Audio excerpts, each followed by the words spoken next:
नमस्कार दोस्तों। OCA network में आपका स्वागत है। मैं हूं ओमकार चौधरी। तो आपका एक महत्वपूर्ण बिल, वंदे मातरम बिल, दोनों सदनों से पास हो गया।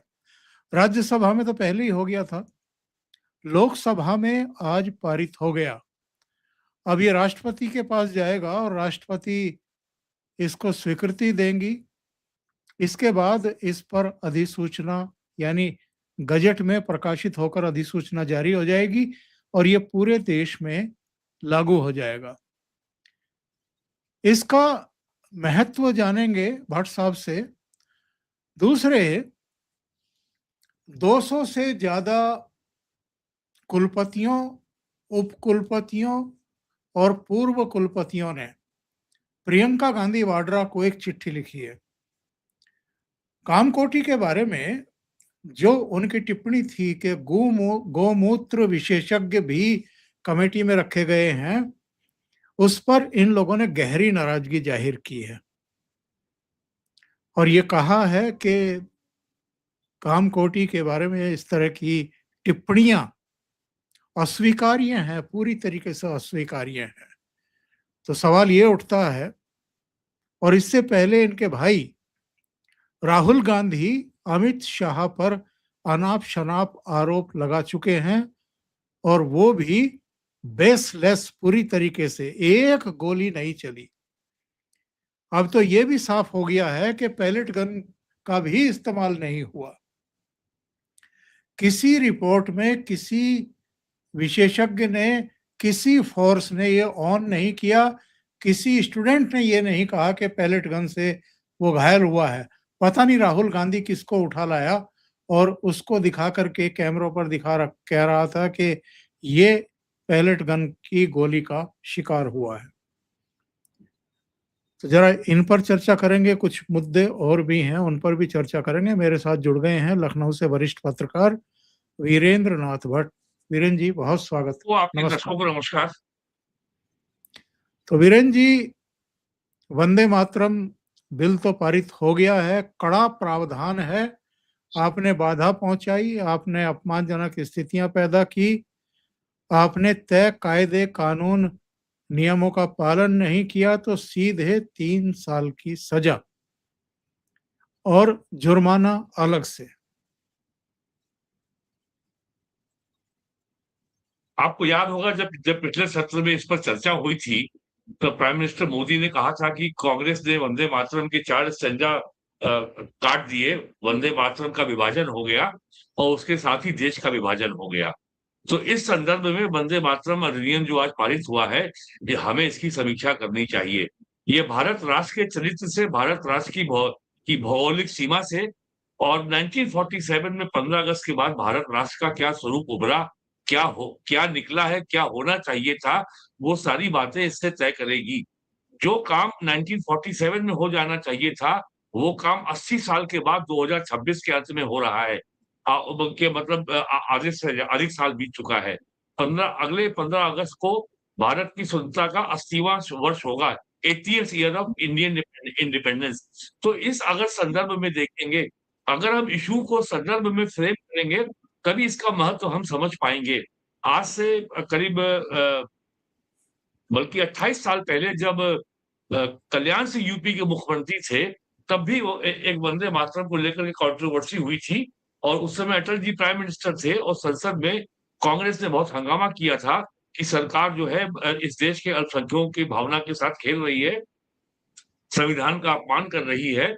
और उस समय भी कोशिश ये हुई थी बीजेपी की सरकार में कि वंदे मातरम को की जो जो वास्तविक गरिमा है उसको रिस्टोर किया जाए, उसको बहाल किया जाए। फिर भी खैर इस काम को होने में 28 साल लगे। 98 से आज 2026 आ गया है, आधा से ज्यादा बीत चुका है। तो ये बहुत बड़ी घटना है। और जो कांग्रेस की जो अवधारणा है भारत राष्ट्र की, वो बिल्कुल यूरोपीय है।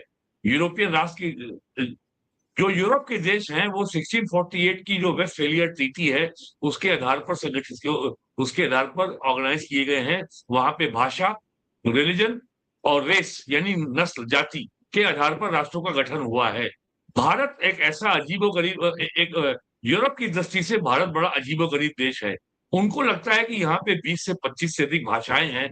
दक्षिण भारत में अलग है, उत्तर भारत में अलग है, पूरब में अलग है, पश्चिम में अलग है, उत्तर पूर्व में अलग है। 5 दिशाओं में, 5 राज्यों में भाषा एक है, लेकिन धर्म और संस्कृति, पूजा पद्धति, जीवन शैली सबकी एक समान है। तो अंग्रेज तो कभी मानते ही नहीं थे भारत कोई एक राष्ट्र है। कम्युनिस्ट पार्टी ने 1946 में गंगाधर अधिकारी की थीसिस इंटरनेट पे फ्री में उपलब्ध है, कोई भी पढ़ सकता है।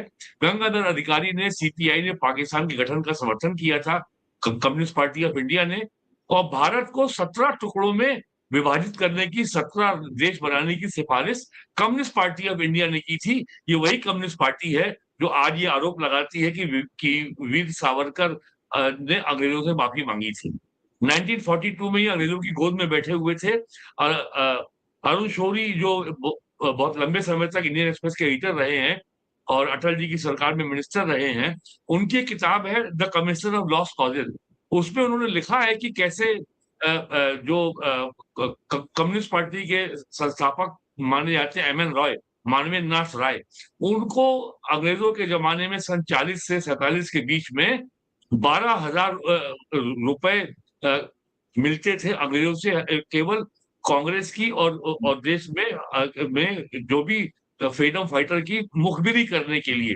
तो ये अंग्रेजों के मुखबिर आज आरोप लगाते हैं कि आरएसएस ने जो है कोई काम नहीं किया स्वतंत्रता संग्राम के लिए, वीर सावरकर ने माफी मांगी थी, और आज भी ये हर तरह के आरोप लगाते हैं। और वंदे मातरम का विरोध करने में भी ये सबसे आगे है। आपको भी याद होगा, मई में केरल में विधानसभा चुनाव के बाद नई सरकार का गठन हुआ था, और उस समय वंदे मातरम का पूरा टेक्स्ट वहां पे प्ले हुआ था, गाया गया था। और उसको लेकर के सीपीएम के मुख्यमंत्री पिनारी विजयन ने कांग्रेस की बहुत कड़ी आलोचना की थी। वो कहा था कि कांग्रेस तो संघ परिवार की, बीजेपी की साथी है। और जबकि कांग्रेस ने स्पष्ट किया कि राजभवन के प्रोटोकॉल के अनुसार शपथ ग्रहण समारोह में राष्ट्रगान, राष्ट्रगीत बजेगा, ये राजभवन ने तय किया था, राज्य सरकार की इसमें कोई भूमिका नहीं थी। तो आने वाले दिनों में, अभी तो आ रहा है स्वतंत्रता दिवस, आ रहा है 15 अगस्त को, उसके बाद गणतंत्र दिवस है 26 जनवरी को। तो हर राज्यों में ये जब ये तमिलनाडु में डीएमके है, या केरल में कम्युनिस्ट है, में कांग्रेस है, तेलंगाना में कांग्रेस है, कर्नाटक में कांग्रेस है, ये सारे दल इसका विरोध करेंगे।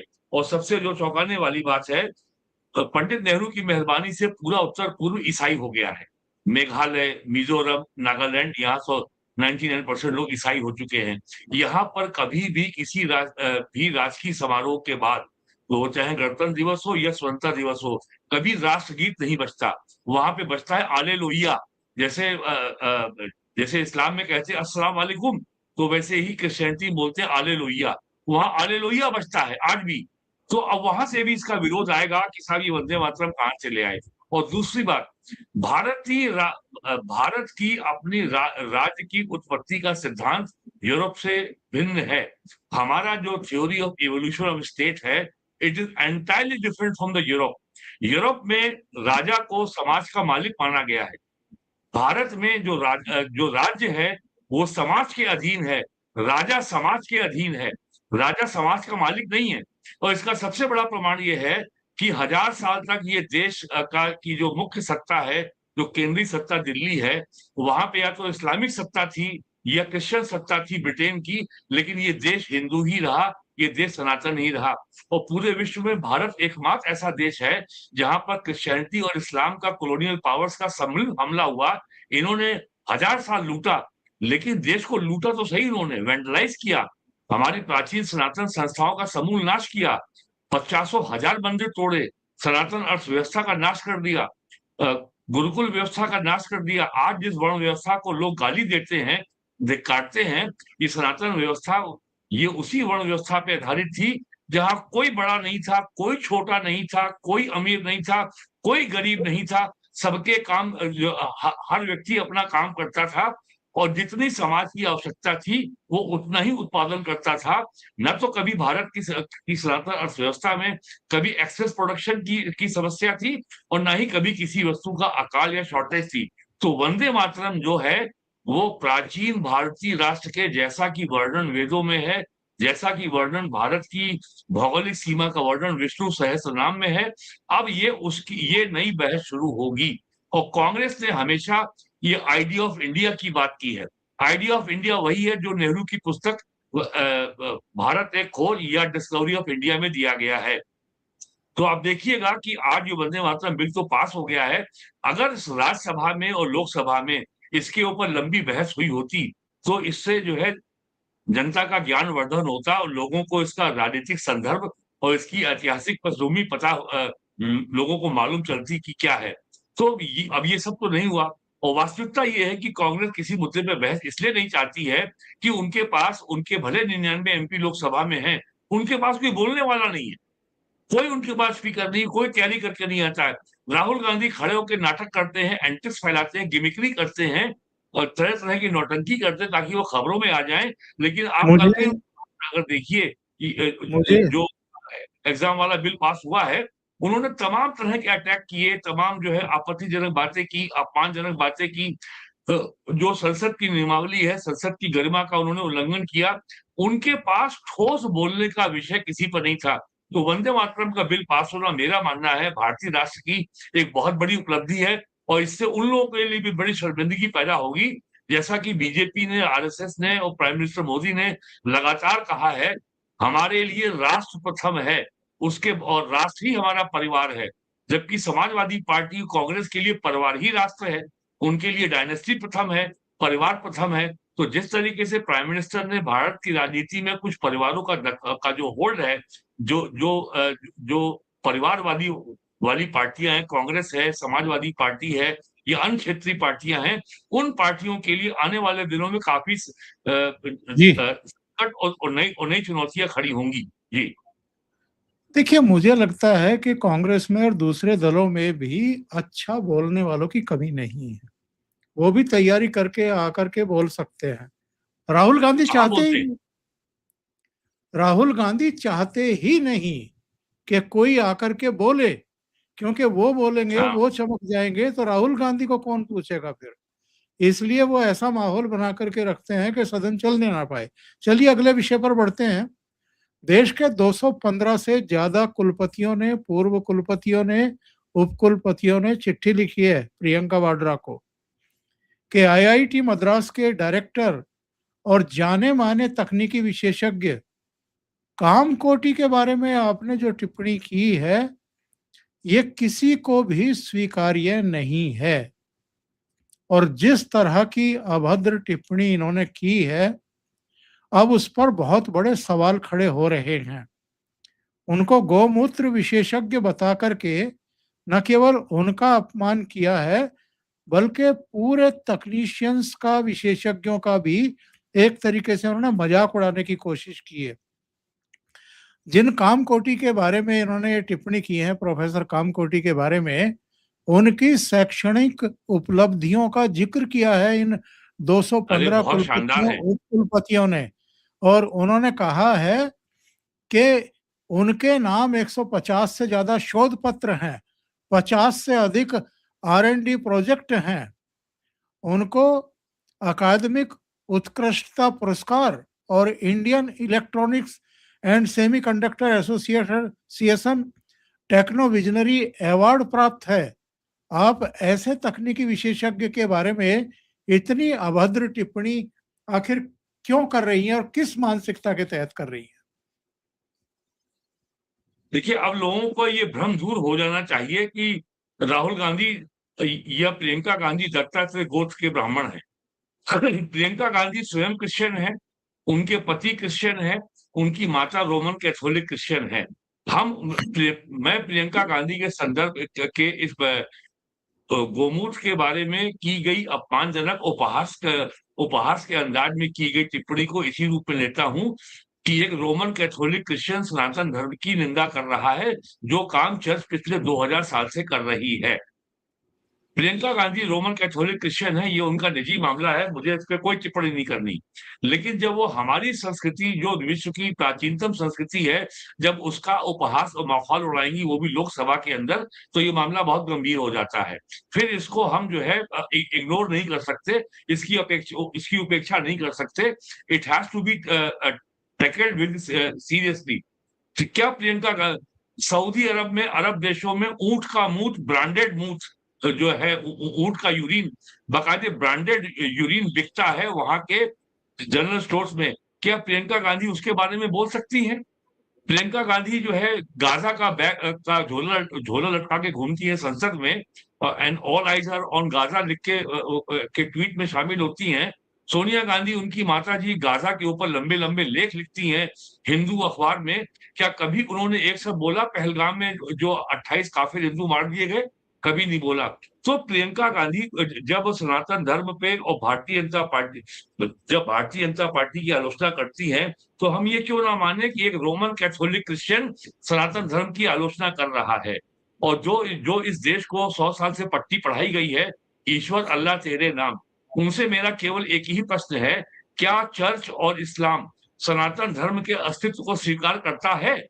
Do they recognize our existence as an independent cultural system or as a faith? वो नहीं करते हैं।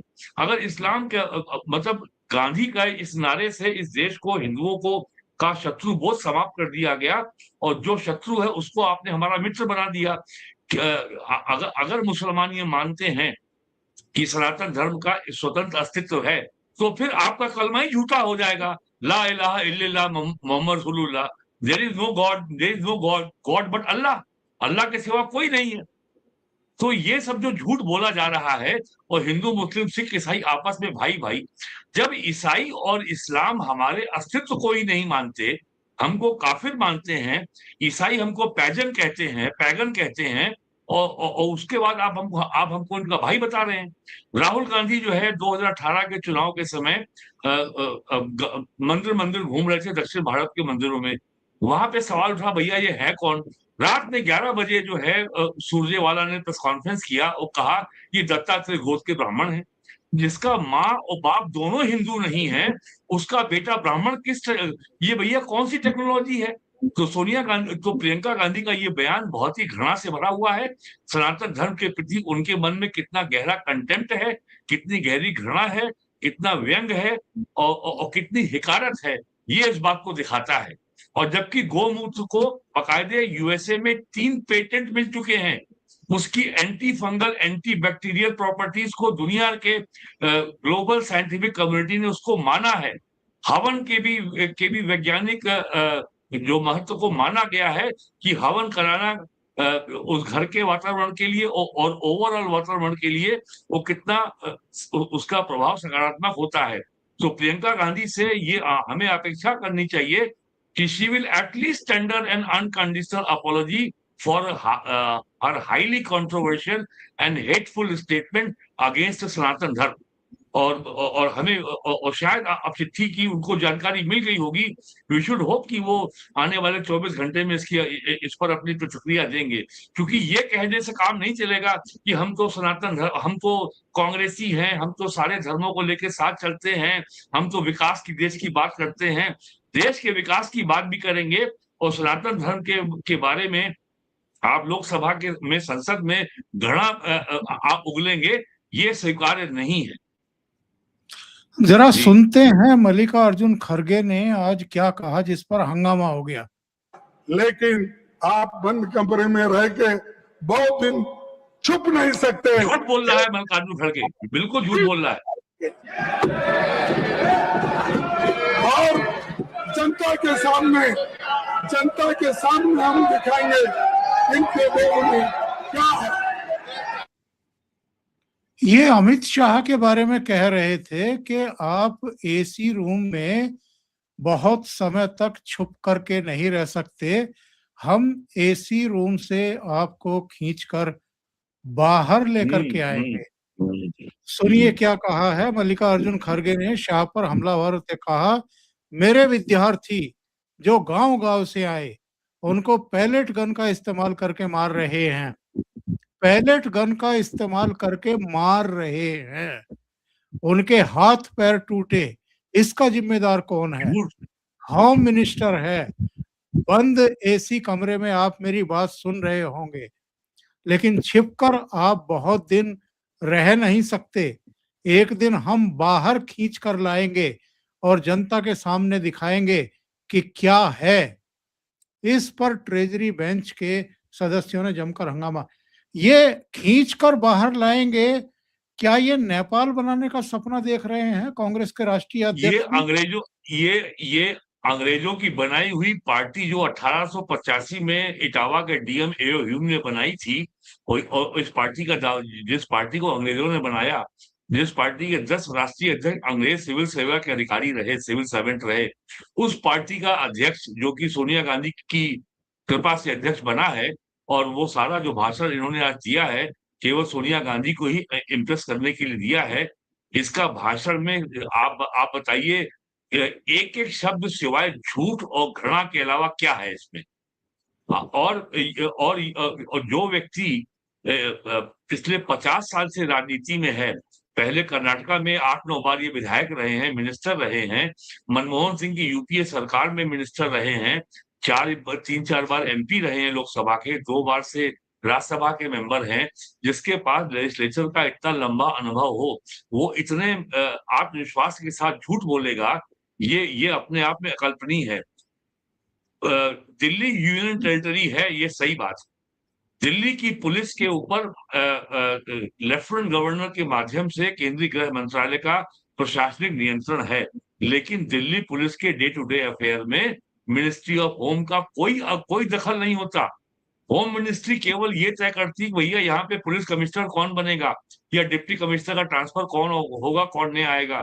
डेली अफेयर में होम मिनिस्ट्री का कोई दखल नहीं है, लेफ्टिनेंट गवर्नर का कोई दखल नहीं है, और तो केंद्रीय गृह मंत्रालय से या केंद्रीय गृह मंत्री से कोई लेना देना ही नहीं है कि दिल्ली पुलिस ने जंतर मंतर पर लॉ एंड ऑर्डर को संचालन करने के लिए, कानून व्यवस्था को बनाए रखने के लिए क्या कार्रवाई की, ये निर्णय करना मौके पे तैनात डिप्टी कमिश्नर पुलिस का है।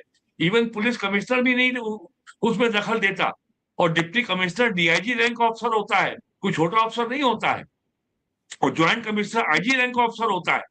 वहां पे ज्वाइंट कमिश्नर भी थे, वहां डिप्टी कमिश्नर भी थे। तो ये जो है, ये समझते हैं कि कुछ भी झूठ फैला देंगे, और कांग्रेस की राजनीति पिछले 12 साल से केवल झूठ के बल पर चल रही है। कभी चौकीदार चोर है, कभी वोट चोरी हो गई है, तो कभी संविधान खत्म हो जाएगा, तो कभी आरक्षण खत्म हो जाएगा, तो कभी जो है लोकतंत्र खत्म हो जाएगा, कभी अभिव्यक्ति की स्वतंत्रता खतरे में आ गई है, कभी प्रेस की आजादी खतरे में आ गई है, और संसद भवन में मुझे बोलने नहीं दिया जाता, और चुनाव आयोग बिक गया है। और कल तो बोल रहे थे कि देश की सारी, राहुल गांधी बोल रहे थे कि देश की सारी यूनिवर्सिटियों में आरएसएस के लोग बैठे हुए हैं। अब इतनी मूर्खता की बात एक एलओपी कैसे कर सकता है? एजुकेशन स्टेट सब्जेक्ट है। राज्यों में जो राज्यों की यूनिवर्सिटी हैं, उसमें वाइस चांसलर की नियुक्ति का निर्णय राज्यपाल और मुख्यमंत्री मिलकर करते हैं। उसमें केंद्र सरकार का कोई हस्तक्षेप नहीं होता। केंद्र सरकार केवल जो केंद्रीय जो यूनिवर्सिटी है, जो सेंट्रल यूनिवर्सिटीज हैं, केवल उसमें वाइस चांसलर की नियुक्ति के लिए उत्तरदायी है। जैसे यूपी में बनारस हिंदू यूनिवर्सिटी, इलाहाबाद यूनिवर्सिटी और अलीगढ़ मुस्लिम यूनिवर्सिटी, दिल्ली में जेएनयू, जामिया मिलिया इस्लामिया और दिल्ली यूनिवर्सिटी, इसमें दखल है केंद्र सरकार का। राज्य के विश्वविद्यालयों में केंद्र सरकार का कोई हस्तक्षेप है संभव ही नहीं है। तो ये केवल झूठ बोलते हैं। और एक बार आपको याद होगा, पीएम ने इशारों में कहा था कि देवगौड़ा जी के परिवार के पास कर्नाटक में 50,000 करोड़ रुपए के एसेट हैं, और इनका बेटा कर्नाटक में होम मिनिस्टर है। तो देवगौड़ा जी अगर बहुत आरोप लगा रहे हैं अमित शाह पे, तो जरा 2 शब्दों में बता दीजिए कि ये 50,000 करोड़ की संपत्ति आपके परिवार के पास कहां से आई। और जबकि इनके पिता की हत्या निजाम हैदराबाद के मुसलमान सिपाहियों ने की थी, और ये आजकल पूरी दुनिया में ये जो है सेकुलरिज्म का ठेला लेके घूम रहे हैं। तो केवल झूठ को कितना जो है आप जवाब देंगे? राहुल गांधी का भाषण झूठ से भरा हुआ, केवल झूठ। मनुस्मृति को बीच में क्यों घसीट लाए? जब उनकी नेता प्रियंका गांधी जो है गोमूत्र को गाली दे रही है, उपहास कर रही है, और उसका माहौल बना रही है, तो अपनी नेता को खुश करना तो इनका कांग्रेस के दरबारी नेताओं का मूल दायित्व है, प्राइमरी दायित्व है इनका। तो ये उनके लिए तो शीर्ष प्राथमिकता है, वही वो काम कर रहे थे। और सुधांशु त्रिवेदी ने तुरंत ये बताया कि ये आउट ऑफ कंटेक्स्ट कोट कर रहे हैं। राज्यसभा के चेयरमैन राधा कृष्णन ने कहा कि आप इसको ऑथेंटिकेट कीजिए, तो खड़गे जी जो है कतरा गए। फिर प्रमोद तिवारी खड़े हुए, उन्होंने भी एक पुस्तक दिखाई, ये परिमल प्रकाशन की पुस्तक है, अभी 10 साल या 12 साल पहले प्रकाशित हुई है, इन्हीं की बीजेपी की सरकार के दौर में प्रकाशित हुई है। इसमें लिखा हुआ है, प्रमोद तिवारी को भी कहा राज्यसभा के चेयरमैन ने कि आप इसको ऑथेंटिकेट कीजिए। प्रमोद तिवारी ने भी उसको ऑथेंटिकेट नहीं किया। और जबकि ये बात सुधांशु त्रिवेदी ने कही कि कलकत्ता में जो विलियम जोन्स ने 18th सेंचुरी में के मिड में जो एशियाटिक सोसाइटी बनाई थी, वो सोसाइटी आज केंद्रीय शिक्षा मंत्रालय के अधीन एक संस्था है। विलियम जोन्स की ये बहुत बड़ी शिकायत थी कि ईसाइयों के पास बाइबल है और बाइबल से निकला लॉ ऑफ कैनन है, कैनन लॉ है, ये कहावत भी है, by any canon of law. और मुसलमानों के पास कुरान है, उनके पास शरीयत है। ये हिंदू इतने मजे में कैसे घूम रहे हैं, ना इनके पास कोई आसमान में अल्लाह की भेजी हुई कोई किताब है, ना इनके पास कोई अल्लाह का, भगवान गॉड का बनाया हुआ कोई कानून है। तो ये केवल हिंदुओं के पास भी एक डिवाइन लॉ है, हिंदुओं के पास भी एक ऊपर वाली शक्ति द्वारा बनाया गया कानून है। इस बात को प्रमाणित करने के लिए और हिंदुओं को सनातन धर्म को चर्च और इस्लाम के समकक्ष लाने के लिए ये षड्यंत्र विलियम जोन्स और मैक्स मुलर ने मिलकर किया था। ये उसका परिणाम है। और देश ने मनुवाद को तब जाना जब बहुजन समाज पार्टी का उभार हुआ 1985 से या 84 में उसकी स्थापना हुई थी, अप्रैल में काशी राम ने की थी। और 89 के विधानसभा चुनाव में उसके 13 या 14 विधायक चुन के आए थे यूपी असेंबली में। और 93 में समाजवादी पार्टी, बहुजन समाज पार्टी मिलकर चुनाव लड़े थे और तब बहुजन समाज पार्टी और सपा की गठबंधन की सरकार बनी थी। तब से भारत की राजनीति में, भारत की पत्रकारिता में, जर्नलिज्म में मनुवाद शब्द का पदार्पण हुआ है। आज तक मुझे 35-40 साल हो गए, मुझे किसी ने मनुवाद नाम की किसी राजनीतिक सिद्धांत के ऊपर कोई प्रकाशित लेख, कोई प्रकाशित पुस्तक आज तक मुझे नहीं मिली। और जबकि मनु कास्ट भारत की संस्कृति का शब्द ही नहीं है, ये शब्द आया है पुर्तगाल से। हमारे यहाँ जाति और वर्ण को एक मान लिया गया है। तो अब इसमें इतना ज्यादा घालमेल हो चुका है कि आप जब तक इसमें शोध नहीं करेंगे, जब तक आप वर्ण को नहीं समझेंगे, जाति को नहीं समझेंगे, वर्णाश्रम को नहीं समझेंगे, सनातन धर्म की, सनातन अर्थव्यवस्था का मॉडल क्या था उसको नहीं समझेंगे, गुरुकुल को नहीं जानेंगे, तब तक आप इस जाति के नाम पर जो इस देश में आजादी के बाद जो रायता फैलाया गया है, आप उसको समझ ही नहीं सकते। धर्मपाल जी की एक पुस्तक है भारत का स्वधर्म, उसमें उन्होंने 18th सेंचुरी और बाद में 19th सेंचुरी के ब्रिटिश जो लेफ्टिनेंट गवर्नर थे मद्रास, बंबई और कलकत्ता प्रेसिडेंसी के, उसके हवाले से जो उसमें जो एजुकेशन का सर्वे हुआ था, उसमें उस समय भारत की लिटरेसी 96% थी और उनमें 76% छात्र उन जातियों के थे आज जिनको जनजाति, दलित या बैकवर्ड कहा जाता है, और बाकी 24% केवल वो जातियां थी आज जिनको सवर्ण कहा जाता है। तो भारत में कभी कोई शिक्षा व्यवस्था पे भेद नहीं था। और एक बड़ी चौंकाने वाली बात है, बड़ी मजेदार जो बात, बड़ी विरोधाभास वाली बात है कि ब्राह्मणों ने हजारों साल से जो है शेड्यूल कास्ट के साथ जो है अन्याय किया।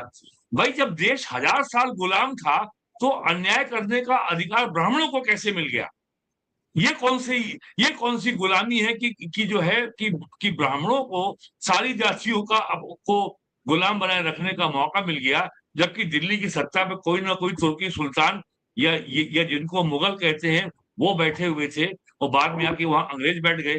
तो ये इतना बड़ा झूठ का पिलुंदा है। ये फिर से हिंदुओं को बांटने के फिराक में है। नो, इनको मालूम है जैसे जैसे भारतीय जनता पार्टी ने जाति रहित और जाति मजहब से ऊपर अपना एक नया वोट बैंक बनाया है, जिस तरीके से सबका साथ सबका विकास की नीति के चलते समाज के सभी वर्गों को सरकार की योजनाओं का लाभ मिला है, 25 करोड़ लोग जाति जो है गरीबी की रेखा के ऊपर आए हैं। तो अगर लोग जाति और मजहब का भेद भूल जाएंगे और जाति मजहब के भेद से ऊपर उठ करके केवल नीति, कार्यक्रम और सिद्धांतों और सरकार की परफॉर्मेंस के आधार पर वोट देंगे, तो ये कांग्रेस का क्या होगा? फिर कहाँ बिल्कुल। रहेगी समाजवादी पार्टी, कहाँ रहेगी बहुजन समाज पार्टी और कहाँ रहेगी बिहार की राष्ट्रीय जनता दल? इनका क्या होगा? चलिए, ये तो एक ही दो अंतिम जातियों को इकट्ठा करके इनकी राजनीति चलती है। अंतिम चरण में पहुंच गए हैं। जरा ये देखिए, ओवैसी ने कहा कि मैं मुस्लिम हूं, अल्लाह के सिवा किसी की इबादत नहीं जी, करता। बस यदि अब यही बात सामने आएगी। वंदे मातरम विधेयक पर ओवैसी का सीधा रिएक्शन, यानी ओवैसी कह रहे हैं कि हम विरोध कर रहे हैं और चूंकि मैं मुस्लिम हूं इसलिए मुस्लिमों को भी इसका विरोध करना चाहिए।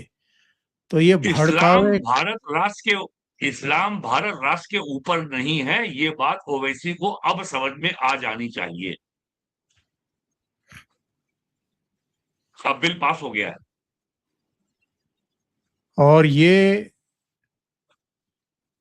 मुझे लगता है कि वंदे मातरम पर ये सम्मान व्यक्त करते हुए, खड़े हुए होते हुए भी, सावधान की मुद्रा में गुनगुनाते हुए भी दिखाई देंगे, लेकिन ये दूसरे लोगों को भड़का करके उन्हें मरवाने का चक्कर है इनका, कि बिल्कुल। दूसरों को भड़काओ और खुद बचे रहो। उनको ये समझ लेना चाहिए कि आपका मजहब राष्ट्र के ऊपर नहीं है। आपको मजहब के नाम पर राष्ट्र चाहिए था, पाकिस्तान आपको मिल गया। आपके पुरखों ने गलती की जो 1947 में पाकिस्तान नहीं गए, लेकिन भारत जो है अपनी प्राचीन सांस्कृतिक विरासत के आधार पर चलेगा। वो यूरोप से और अरब से आयातित जो जो जो पॉलिटिकल डॉगमाज हैं, जिनको मजहब कहा जाता है, उनके आधार पर नहीं चलेगा। बस यही झगड़ा है बीजेपी और कांग्रेस के बीच में। अब आखिरी सवाल। एक दिन पहले राहुल गांधी ने पार्लियामेंट में अमित शाह पर बहुत गंभीर और मिथ्या आरोप लगाए कि उनके आदेश पर पैलेट गन की फायरिंग हुई और छात्रों के ऊपर गोली चलाई गई। इस पर किरण रिजिजू ने खड़े होकर के उसी समय आपत्ति की और उनसे कहा कि आप नेता प्रतिपक्ष हैं, आपको सोच समझ करके बोलना चाहिए। राजनाथ सिंह के हस्तक्षेप के बाद स्पीकर ने उन आरोपों को कार्यवाही से हटाया। इसके बाद अभी 215 कुलपतियों, उपकुलपतियों की चिट्ठी नाराजगी की कि आप प्रोफेसर कामकोटी पर इस तरह के आरोप नहीं लगा सकते। क्या माफी मांगेंगे भाई बहन, या माफी का कोई खाना ही नहीं है इनके उसमें, और ये सब डिजाइन की हुई बातें हैं जो ये बोल रहे हैं और विवाद खड़े कर रहे हैं। ये मांगेंगे न्यायालय में, कोर्ट में। राहुल गांधी कितनी बार माफी मांग चुके हैं। सुप्रीम कोर्ट में माफी मांगी, महाराष्ट्र में वीर सावरकर के खिलाफ अपमानजनक टिप्पणी की थी, वहां माफी मांगी। तो ये माफी तो कोर्ट में ही मांगेंगे, कोर्ट के बाहर नहीं मांगेंगे। और चूंकि जो टिप्पणी इन्होंने लोकसभा के अंदर की है, तो उस पर कोई मुकदमा हो नहीं सकता। तो और तो लोकसभा में इनके आचरण में कोई अंतर नहीं आने वाला है। इनके पास राजनीति में प्रासंगिक बने रहने के लिए केवल अपमानजनक और गाली देने वाली टिप्पणियों के अलावा इनके पास खबरों में बने रहने के लिए कोई विकल्प नहीं है। ये जो ओवैसी, ये जो खड़गे साहब जो अमित शाह के बारे में एसी वाले कमरे की बात कर रहे थे, क्या राहुल गांधी, प्रियंका गांधी कभी एसी वाले कमरे से बाहर निकल के मई जून जुलाई की गर्मी में क्या कभी केरल में जाएंगे या कभी यूपी आएंगे? तो धरातल पे जनता के बीच में रह करके अपने विचारधारा के लिए, अपने दल के लिए, अपने संगठन के लिए काम करना कांग्रेस दशकों पहले भूल चुकी है। तो इनके पास एक ही विकल्प बचता है कि ये गाली देते रहें, सनातन धर्म का उपहास करें और लगातार इसी कंट्रोवर्शियल बयानों के जरिए वो चर्चा में बने रहें, क्योंकि सोशल मीडिया का एक वर्ग इसको पसंद करता है। कुछ टीवी चैनल भी हैं, खास करके जो एक कोई सरदेसाई वाले कोई चैनल है, वो कुछ ज्यादा दिखाता है इनको।